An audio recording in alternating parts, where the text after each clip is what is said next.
आगे बढ़ते हुए मध्य प्रदेश की बात करते हैं, जहां पर राजनीति में आरक्षण के मुद्दे पर एक बार फिर से नई बहस छिड़ गई है। राजधानी भोपाल में राजा हृदय शाह लोधी की शौर्य यात्रा के दौरान पूर्व मुख्यमंत्री उमा भारती ने बड़ा बयान देते हुए कहा कि आरक्षण कोई माई का लाल नहीं छीन सकता है।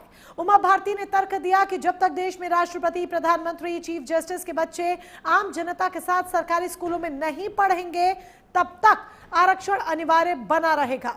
उन्होंने लोधी समाज को अपनी शक्ति का एहसास कराते हुए व्यवहारिक बदलाव की बात कही है।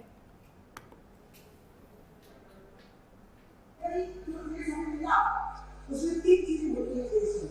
एक होती है सीमा, यानी सरहद, दूसरा होता है समाज। हमारा समाज जातियों में बटा हुआ समाज है और सामाजिक आधार पर विषमता है, आर्थिक विषमता है, लेकिन उस विषमता को मिटाने का एक प्रयास हुआ आरक्षण। ये आरक्षण के बारे में आप बता रही आरक्षण पत्र जारी नहीं लोग कहते हैं, हमने यही किया है। हमारी अपनी पार्टी में दूसरी पार्टी में लोग, लेकिन मेरी अपनी पार्टी में नेताओं ने यही किया है कि जब तक भारत के प्रधानमंत्री के परिवार के लोग, भारत के राष्ट्रपति के परिवार के लोग और भारत के सुप्रीम कोर्ट के चीफ जस्टिस के परिवार के लोग एक जैसे स्कूल में नहीं लग जाएंगे और वही परिवार के लोग स्कूल में जाएंगे, तब तक आरक्षण कोई नहीं है। लाइव हमारे सहयोगी जुड़ चुके हैं सत्येंद्र सिंह भदौरिया। सत्येंद्र का रुख करेंगे। सत्येंद्र, उमा भारती के बयान एक बार फिर से आरक्षण को लेकर कहीं ना कहीं एक नई बहस छेड़ दी है। अब जिस तरीके से उनका ये बयान सामने आया है, क्या मायने इस बयान के निकाले जाए? देखिए मोनिका, मध्य प्रदेश की राजधानी भोपाल में एक बार फिर माई के लाल की गूंज सुनाई दी। मध्य प्रदेश में ये माई के लाल की गूंज साल 2016 जून 2016 में सुनाई दी थी। तब सत्ताधारी बीजेपी पार्टी का तख्ता पलट हो गया था और कांग्रेस की सरकार बनी थी। अब इस बार फिर से एक बार हुंकार भरी गई है और हुंकार मध्य प्रदेश राजधानी भोपाल कहें या फिर मध्य प्रदेश की सत्ताधारी पार्टी की जो लीडर नहीं है, पूर्व मुख्यमंत्री नहीं है उमा भारती, उन्होंने इस तरह का बयान दिया है। इस बयान से राजनीतिक गलियारों में, सियासत में ये कहेंगे कि भूचाल टाइप का आ गया है। चूंकि जिस तरह से माई के लाल को लेकर बयान दिया गया है, तो उसमें ये कहीं ना कहीं कयास और प्रयास लगाए जा रहे हैं कि फिर से कहीं ये माई का लाल जो शब्द था, ये कहीं ना कहीं घातक साबित ना हो सत्ताधारी पार्टी के लिए। चूंकि साल 2016 में जिस तरह से मध्य प्रदेश के तत्कालीन मुख्यमंत्री शिवराज सिंह चौहान ने जब बयान दिया था, तो सरकार गिर गई थी और कांग्रेस की सरकार बनी थी। अब जिस तरह से जो पूर्व मुख्यमंत्री हैं उमा भारती, ये सत्ताधारी पार्टी की लीडर हैं और भाजपा पार्टी की नेता हैं, तो इन्होंने अपनी पार्टी के अगेंस्ट में जाकर माई के लाल का जो बयान दिया है, उन्होंने कहा है कि जब तक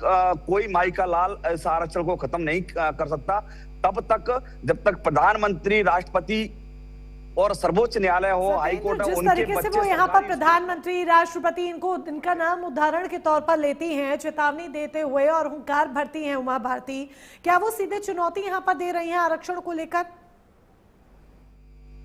देखिए मोनिका, ये चुनौती ही कहेंगे, चूंकि जिस तरह से उन्होंने जो बयान दिया है, उन्होंने एक साफ तौर पर एक और लहजे में कहा था कि हमारी जो जनसंख्या, यानी कि जो राजा हृदय शाह शौर्य यात्रा थी, उसमें लोधा लोधी समाज के लोग एकत्रित हुए। उनमें उन्होंने एक बयान दिया था कि हमारी संख्या भले ही कम हो, सांप एक ऐसी प्रजाति जिसकी संख्या बहुत कम होती है, लोग उससे डरते हैं, लेकिन फुफकार के आगे सब डरते हैं उसकी। तो अपनी फुफकार हमेशा मारते रहो। हमारी जनसंख्या कम है, लेकिन ऐसा नहीं है कि लोग हमसे ना जुड़े।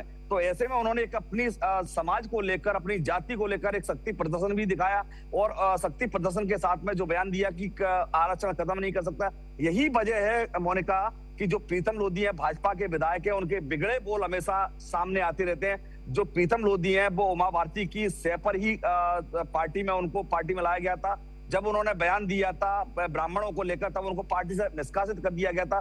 फिर कुछ दिन बाद उनको पार्टी में वापस लिया गया, क्योंकि इनकी जो समाज की एक जनसंख्या है, वो एक कहीं ना कहीं सरकार बनाने में बहुमूल्य साबित होती है। तो ऐसे में जो इनका बयान सामने आया है उमा भारती का, तो ये शक्ति प्रदर्शन भी कह सकते हैं। और दूसरा ये भी कह सकते हैं कि प्रीतम लोधी को जिस तरह से भी सीएम सचिवालय में, सीएम हाउस में जिस तरह से फटकार लगी और जिस तरह से उनको डाउन किया गया, तो ये कहीं ना कहीं एक संकेत ये भी हो सकता है कि उमा भारती ने सीधे सरकार पर अटैक किया हो, कि उनका जो जिस तरह से विधायक है, अटैक कर रही उसको है कम उमा ना किया भारती, और जो उमा भारती की सतेंद्र देखा जाए तो यहाँ पर हुंकार देखने को मिली है, इसका क्या असर प्रदेश की राजनीति पर होता है, ये देखने वाली बात होगी कि किस किस की चूल्हे हिलती हैं। आप हमारे साथ बने रहिएगा।